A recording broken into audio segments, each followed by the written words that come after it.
I'd like to show you how to save and review different content and layout for your pivot tables using macros. First, create your pivot table. Click in the middle of my table, choose Insert, Pivot Table. OK. Next, I'll make some room for my macro buttons. So I'll come out here and insert some rows. Let's record a macro. I'll come up to my View tab, and on the right-hand side, I will choose Macro, Record Macro. Type a name for my macro. I'll call this Units by Month. Notice I don't put any spaces in the macro name. I use underscores if I need to have space. I'll go ahead and click OK, and now I'm recording my macro.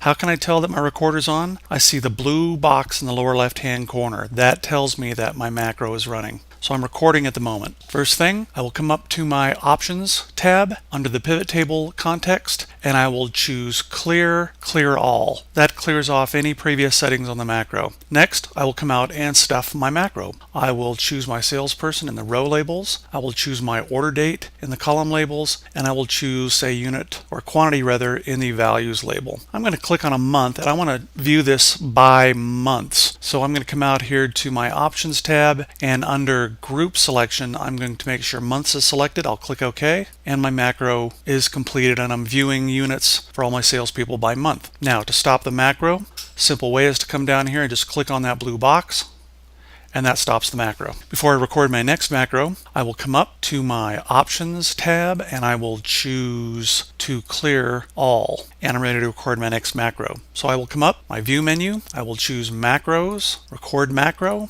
and I will give this a name. I will call this, I see the record button in the lower left-hand corner. First thing, I will come up and choose my pivot table, and I will go up to Options, and I will choose Clear All. This will clear out any settings before the macro runs so that you have no conflict between the view you're moving to and the view that was previously being shown.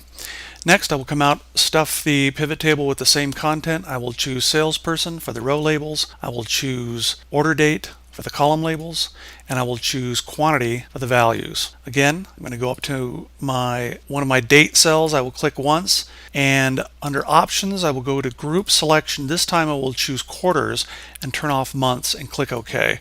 And now I'm viewing this by quarters. I think I'll clean this one up a little more. I will come out and turn off my field headers. Also under Design, I will come out and choose to show no subtotals and turn off grand totals. And my pivot table is complete. So I'm going to turn off my macro. I'll come down here and click the blue button to turn off the macro. And now I have my two macros. Next, I'm going to put some buttons above my pivot table that I can use to switch between views and run the macros. I will come up to Insert and choose Shapes. Under Shapes, I'm going to go ahead and just choose this rounded corner shape, and I will click and drag the shape to create it. Next, I will right-click the shape, come down to Format Shape. Under Format Shapes, I'm going to go to Properties, and I'm going to choose Don't Move or Size with the cells. This will keep the buttons just placed just the way they are on the upper left-hand corner of the sheet. Click on Close. Next, with it selected, I'll type a name. I'll come out here and say Units by Quarter. I will bump up the font size a little, make it bold, center it. And next I'll copy the button. I will hold down my Control key and drag the button by the edge to the right, and it makes a copy of the button. Alright, almost finished. Let's assign the macros to the buttons. Under Units by Quarter, I will click once, then right-click and choose Assign Macro. My macros, I'll choose Units by Quarter and click OK. Under Units by Month, I will right-click, come down to Assign Macro. I'll choose Unit by Months. I'll click OK.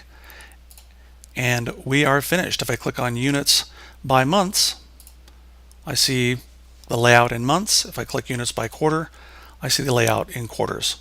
Unit by month, unit by quarters.